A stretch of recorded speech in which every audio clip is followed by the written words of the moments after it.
Get ready for what I'm about to show you. You're going to see some serious shit. Welcome back to another video. This really popped when I saw it. That to me is a monster increase. Again, this book got hot. This book is ready to go higher. So let's jump right into it. We are back today with another statue review from Diamond Select Toys. Without further ado, let's get into the review.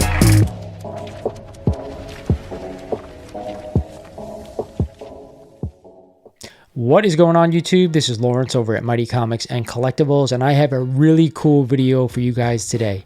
But before we get started in this one, I want to remind you guys, if you're not a current sub of the channel, do yourself a favor. You will not regret it. Hit that sub button, do me a solid, and smash the like button though, and make sure you're following me on all my socials. As you guys know, I've been collecting comics for a very long time. But with that said, you come into the hobby, you leave the hobby, you come back. It's just an ongoing process. With that said, I used to sell a lot of books and buy a lot of books off of Comic Link back in the day, and I still use Comic Link to this day. But I thought it'd be a fun idea to go back and see what books actually sold from 2006 to 2013 and see what they were selling for back then. With a lot of people out there in the community panic selling and still selling books and being afraid to go out and buy books, I'm going to show you right now is a pretty good time to buy.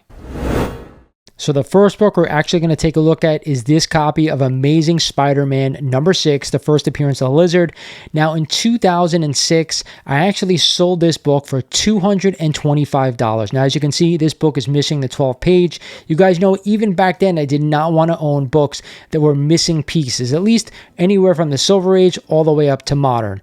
Of course, a Golden Age book is an entirely different story. With that said, a Blue Label copy at a 4.0, which is missing nothing, just sold this month for $1,133. So let's compare a little bit. We'll take about half the price value off of this one just to see, and it comes out to be that I lost out of $550 if I just held on to that book right now. So that is the only Green Label book you're going to see on this list, and they're all CGC slabs. So here we have a copy of Amazing Spider-Man number 11, and way back in 2006, I sold a 3.5 copy of this book for only $120. Now, if you want to go buy a 3.5 copy, you'd be looking to spend $325, which was the last sale last month, which leaves us at a loss of $205. Kind of cheap for the second appearance of Doc Ock. Up next, let's talk about one of the most undervalued keys out there. I've been saying it the entire time I've been collecting comics. And here we have a copy of the Invincible Iron Man number 1, the big premiere issue, an 8.0 that I sold way back in 2006 for $310. Man, that is absolutely nuts.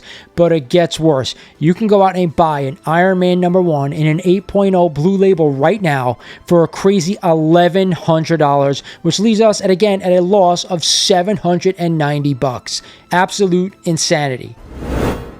How about we take a look at a copy of Incredible Hulk number 3? That's right, the third appearance of the Incredible Hulk.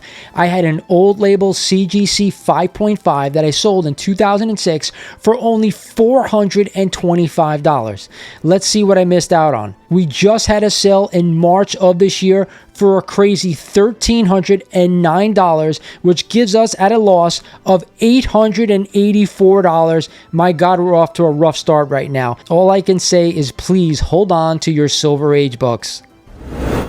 Then, of course, we have the first Silver Age appearance of Captain America in a 4.5 off-white pager that I sold in 2007 for only $335. But guess what? Just last month, a 4.5 sold for $1,050, which leaves us in the negative again if we just held on to this book down $715. Man, why was I so stupid?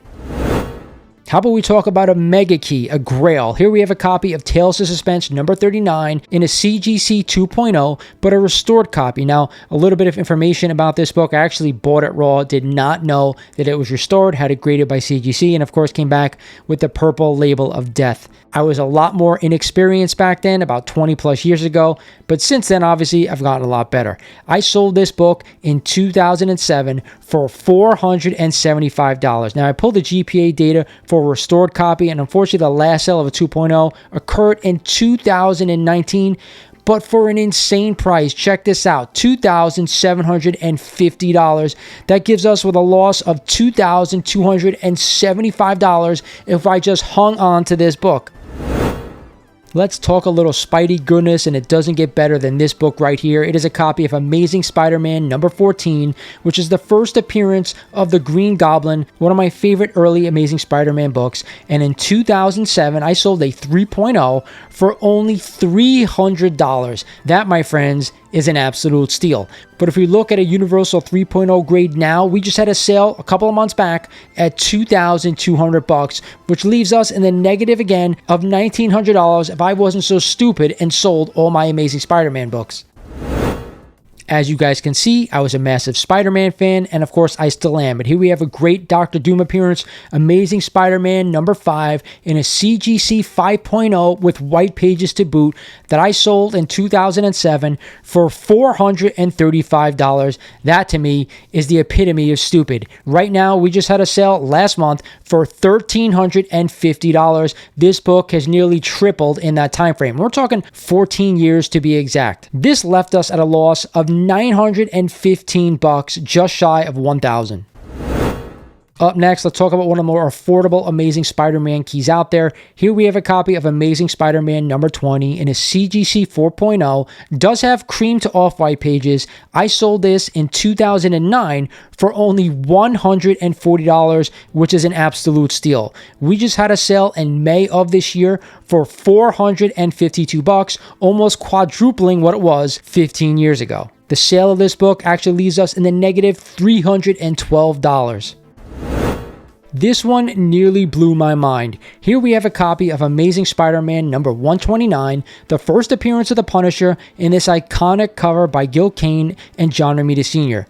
I sold this book in 2010 for an insane $95. Could you imagine finding an Amazing Spider-Man number 129 right now for under $100? It would be criminal. Regardless, guys, if we go check GPA right now, the last sale of a 4.0 just sold last month for $750, leaving us in the negative again, $655. I could not believe it when I looked this one up.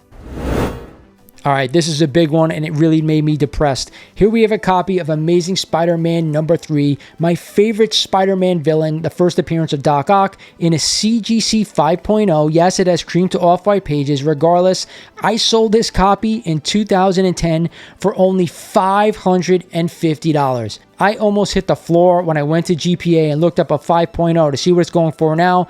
An insane $3,900, leaving us in the negative $3,350. Guys, if you are not learning from my lesson right here, hold your books for 20 years, and mostly I think they will go up in value, especially if you have Silver Age keys. How about we talk a little bronze action? Here we have a copy of Giant Size X-Men number 1, which is of course the first appearance of the new X-Men team and the second appearance of Wolverine. This copy is a 7.0 with off-white pages. Now, I sold this book in 2010 for a crazy $375. I didn't even want to look up the GPA data, but when I did, I got nauseous because we just had a copy sell last month for $1,920, leaving us with a loss of $1,545. So it's not only the Silver Age keys, some mega Bronze Age keys, I talk about them all the time, the 6 to 10 books that I'd want to buy, they're still going up in value if you own them for the long term. Of course, owning a green label copy of this book made me want to get a blue label copy. Here we have another copy of Amazing Spider-Man number 6, a 3.5 with cream to off-white pages that I sold in 2010, nearly 14 years ago, for only $250.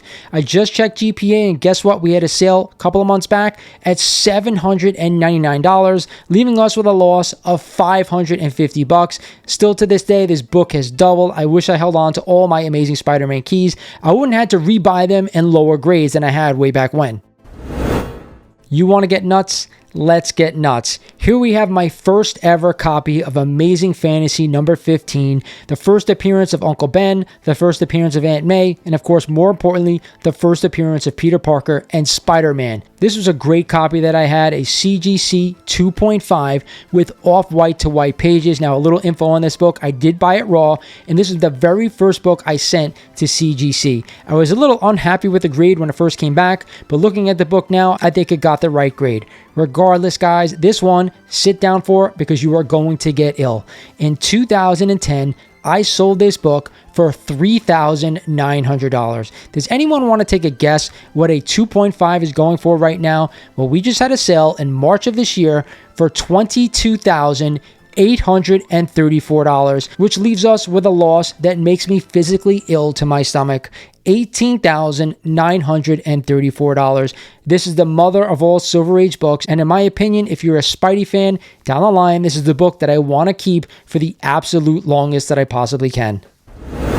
Up next is some more Spidey goodness, of course, because it's me. Here we have a copy of Amazing Spider-Man number 4, the first appearance of the Sandman, and I sold my copy, which was a 3.0 blue label with off-white to white pages, in 2011 for only $330. Imagine finding that deal right now, but guess what? GPA says that there was a sale last month for $875, nearly tripling in just 13 years. With that said, it leaves us at a loss of $545. Here's another book that will leave you physically ill. Here we have a copy of Amazing Spider-Man number 300 in a CGC 7.5 with white pages, but it is also a newsstand.